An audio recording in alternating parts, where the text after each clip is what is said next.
My 41 male wife 39 female of 11 years is heartbroken because she was unfaithful to me and the man she was with has cut off contact. My wife and our two girls are the most wonderful people in the world to me, 4 and 2. We relocated to a new city for a variety of reasons, one of which was to start over. I was serving in the Navy at the time, and on my last deployment, my wife began a relationship with someone she met while at work. In the course of 2 business visits back to the original city, my wife has engaged in sexual relations with him at least twice. I found out about the first encounter approximately a year after it occurred, and I was under the impression that we were working through it together.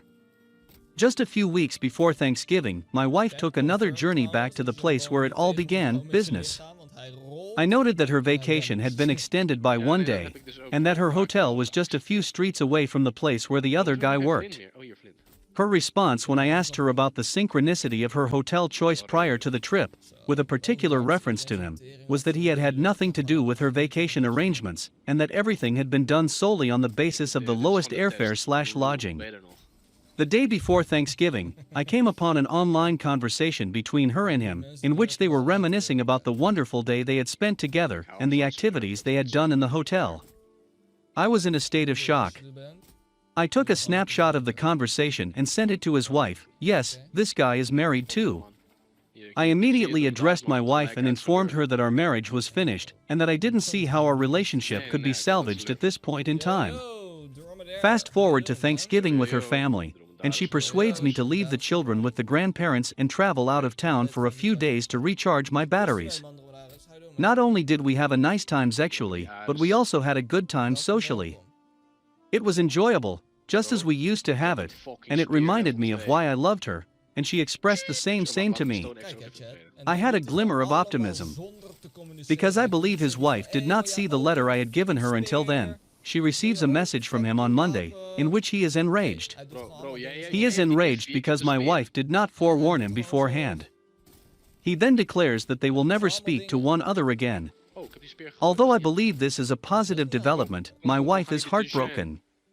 It was in my arms last night that she sobbed because she loves him and fears she may never talk to him again. She told me that I am fortunate in that I only have one person in my life. She also expresses her desire for this to succeed, stating that she only sees a life with me in it.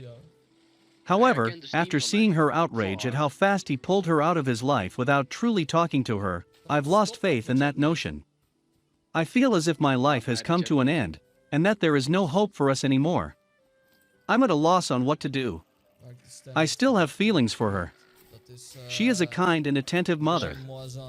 I can't picture my life without her, yet I'm in a state of shock. Story 2. Scared to ever love again, and I can't shake this sadness.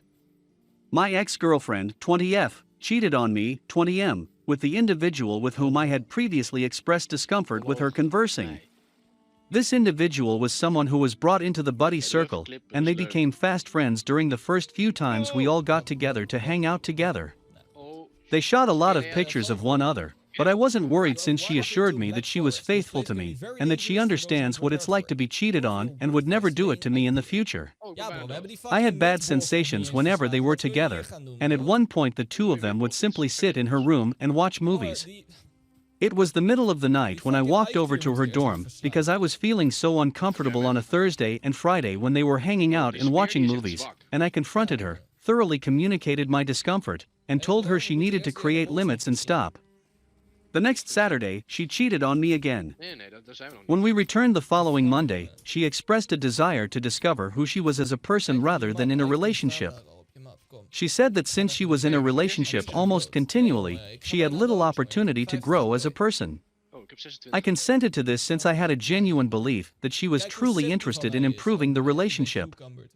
Then they had sex again the following Monday, the same night we took a break from the group. I had no idea, and I was completely unaware of the situation until Tuesday, when I was informed of it. And my whole universe has just been wrecked. The fact that this was my first ever relationship made me want to give my all. I tried to watch YouTube videos on how to be a good boyfriend.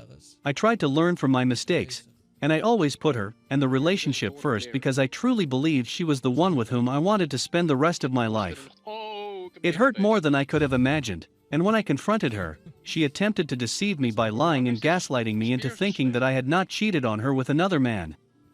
If I hadn't known the reality, I would have taken her word for it.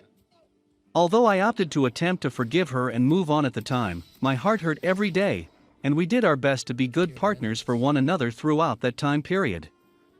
We made the decision to separate ways after school concluded in May, and I have been alone ever since. My heart continues to ache, and I'm frightened of falling in love and falling in love again. I can't put my confidence in others, I'm bitter, and I'm simply lonely and longing for happiness. I turn to the gym, where I work out every single day, and haven't taken a break in more than a month.